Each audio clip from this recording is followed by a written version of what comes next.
E agora nós vamos falar sobre as doenças transmitidas por animais. É bom ficar atento a isso também, viu? E para isso estamos recebendo aqui no estúdio a chefe do Departamento de Vigilância em Saúde, Ana Paula Valeiras, e o médico veterinário, Laerte Carvalho. Tudo bem? Tudo bem. Bom dia para vocês, obrigada pela presença. Nós que agradecemos. A gente vê esses bichinhos aí maravilhosos que a gente tanto ama, né? Mas é importante também ficar atento a doenças transmitidas por animais. Quais são as principais doenças que são transmitidas? Nós temos várias doenças que podem ser transmitidas pelos animais.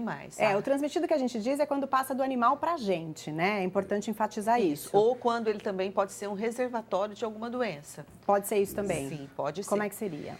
Nós temos vários casos, né, de doenças relacionadas à saúde do animal, né? Então, a raiva é uma doença, leptospirose, leishmaniose, febre maculosa, várias doenças podem ser transmitidas para o ser humano. Então, por isso que se chama zoonoses. Ah, entendi. Está relacionado a todas essas doenças, Sim. né? E quais os cuidados que a gente tem que ter, no caso, o senhor pode responder para a gente, doutor Laerte, com o animal, para ele que ele não pegue, né, esse tipo de doença, para também não transmitir para nós? Sim, com certeza.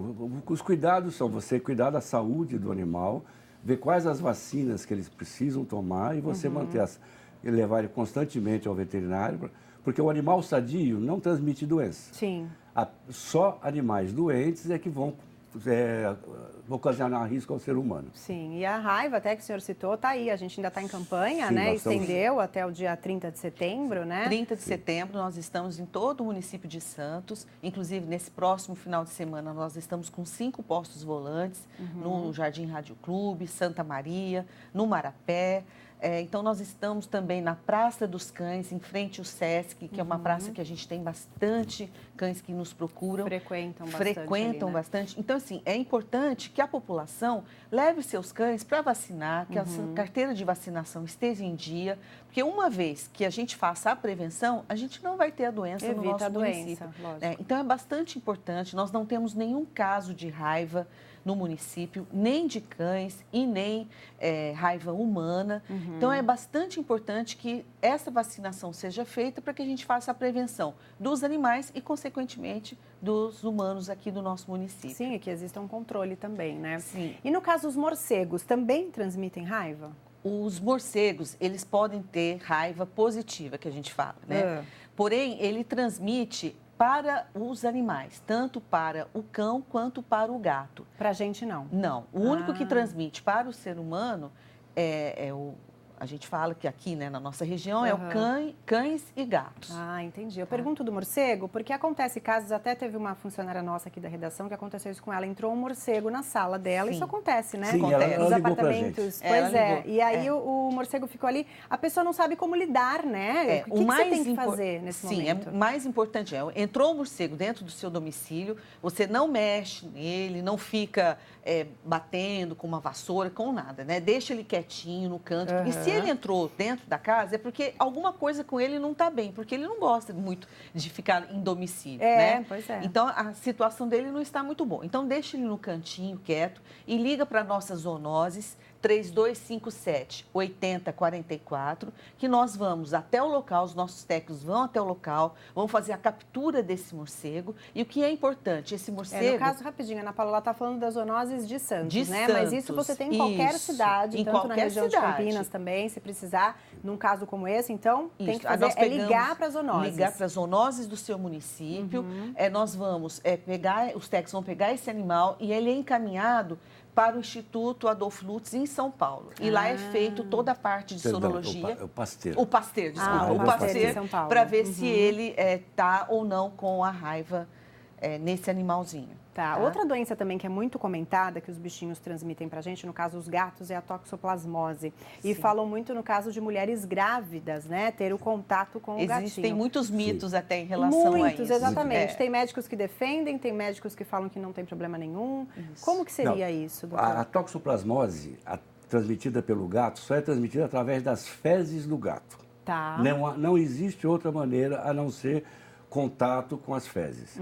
Então, todos os cuidados de higiene que você tenha com o animal, você está livre do risco da doença. Tá? Certo. E realmente tem perigo na grávida? Porque no caso passaria para o feto, se a grávida entrar em contato com fezes de rato e ingerir essas fezes... Fezes de gato, né? Fezes de gato. Ela precisa ver a ingestão oral das fezes do gato. Entendi.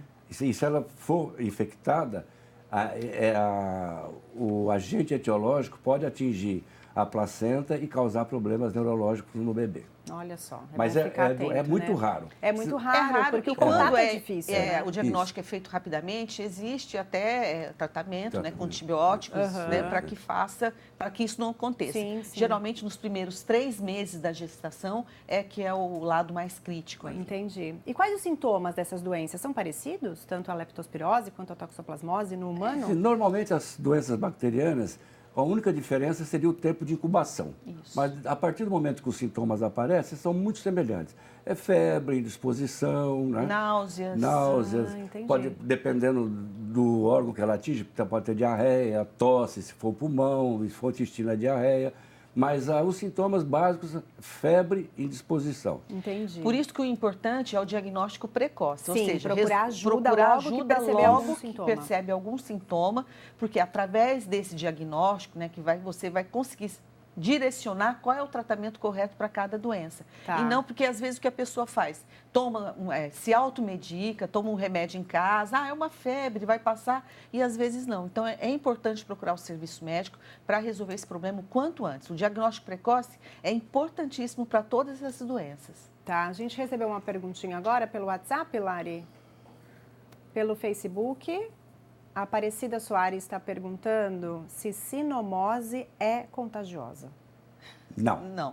A sinomose é uma doença tem um mito aí em cima que só atinge os canídeos. Certo. Ela não é transmissível ao ser humano e nem a outros animais que não sejam canídeos. Ah, entendi. E a gente falou aí da leishmaniose, a Ana Paula chegou a citar. O que seria? Transmitida por quais bichos? Ela é transmitida através de um vetor do mosquito, que é um flebotomídeo, né? Na grande maioria, o mosquito palha. Né? E nós não temos aqui na nossa região, né, o mosquito ainda, né? A gente tem feito várias pesquisas junto com a SUSEM, inclusive colocamos armadilhas, e essas armadilhas, elas são luminosas, tem um horário certo para se colocar no final do dia, no entardecer. Então, ela é transmitida. O mosquito, ele contaminado, ele vai picar o animal e esse animal vai ser um possível reservatório dessa leishmania. Ah, entendi. Seria o reservatório nesse caso, né? Eu queria falar um pouquinho da febre maculosa, porque a gente também faz parte lá da área de Campinas, que é a região do interior. Sim. E lá a gente tem casos, já teve casos de febre maculosa, que é transmitido pelo carrapato, muitas vezes da capivara, né? Isso realmente acontece? Que cuidado que a gente deve ter nesse caso? Realmente nessas regiões tem esses animais, né? A capivara, até cavalos. E muito próximos da gente, né? A gente vê em cidades do interior que você passa por capivaras, cavalos o tempo todo. Não é o caso aqui nosso, né? Aqui no litoral não, mas no interior é muito comum, no interior é bastante comum. É. A febre maculosa também tem os mesmos sinais e sintomas de náusea, febre, São vômitos. parecidos os sintomas, a pessoa fica bastante caída, prostrada. E que lembra também os sintomas da dengue, né, Ana também Paula? Lembra os sintomas da dengue, e aí a gente vai até mais para Zika, chikungunya, com algum diferencial. Já abre um leque de opções, né? Um leque de... Porque no final, quando ela está adiantada, aparecem aquelas manchas vermelhas. Por isso que é chamada de febre maculosa. Entendi. Que a dengue também traz isso. Que a dengue também faz. Pois então, o diagnóstico diferencial é sempre muito importante. Geralmente, todas essas doenças, elas sempre são diagnosticadas por dois fatores importantes. A sazonalidade, ou seja, a época do ano em que ela ocorre. Sim. E também a geografia daquela região onde está dando. Mais propícia ou não, né? Sim. Por exemplo, aparece um caso para nós na epidemiologia, na vigilância. A pessoa... Pode ser que ela tenha ido para uma região como Campinas e lá ela andou a cavalo, por exemplo. Certo. Então, a gente já começa a investigar. Olha, ela andou a cavalo, ela está com tais sinais e sintomas. Nós não podemos descartar eliminatória, né? a febre maculosa. Tirando, Sim, e aí você vai fazendo o diagnóstico de acordo com essas notificações que nos chegam também. A história do paciente é muito importante para nós. Ah, entendi. E no caso da febre maculosa, ela é transmitida pelo carrapato em contato com a gente, ou o carrapato transmite para o animal e o animal transmite para a gente? Não, o carrapato ele se infecta através da picada no cavalo e na capivara. Aí ele fica infectado e transmite para o ser humano. Então ele precisa picar o animal doente e depois picar o ser humano para transmitir. Na verdade, o carrapato é uma vítima também. Sim, pois ele é, acaba se contaminando. Acaba se contaminando também. E os sintomas nos animais são parecidos também, doutor Laerte? Com os nossos, não? Não, nos animais eles são refratários, então muitas vezes eles são assintomáticos, eles não apresentam sintoma da doença. Olha só. Então, o ser humano é que é o mais afetado e tem os sintomas agravados. Entendi. Mas normalmente, uma capivara, dificilmente ela fica doente da doença. Porque o carrapato picou ali, mas nela não atinge. A gente chama de refratários, são animais refratários à doença. Então, estão infectados, mas não apresentam os sintomas. Isso é um grande problema para a saúde pública, porque se você vê o animal e ele não está tendo nenhum sinal e sintoma, geralmente não vai fazer nenhum tipo de investigação nesse animal. E são doenças que podem ser transmitidas da forma que é mais comum, né? A gente tem que prestar atenção nisso. A leptospirose, no caso, é a urina do rato. Do rato. Então, assim... E principalmente nessa época de chuva. Gente, até latinha que você compra em supermercado hoje em dia, você tem que lavar. Sim, porque podem passar, assim, no estoque do supermercado e é perigoso. E o rato, ele vai em todos os lugares, né? Que a gente não tem, às vezes, essa consciência, mas ele é muito ágil, que a gente vê tão comum nas ruas, né? Sim, e as pessoas brincam naquela água, as crianças, é bastante preocupante. Depois de um tempo em contato com o ar, essa urina perde esse poder de infecção ou não? Não, na umidade ela tem uma duração muito grande, até meses. Certo. Ela é destruída, a bactéria é destruída pelo sol ou pela falta de umidade, né? Então, entendi. Lugares secos e ensolarados, ela rapidamente, em poucos minutos, ela morre.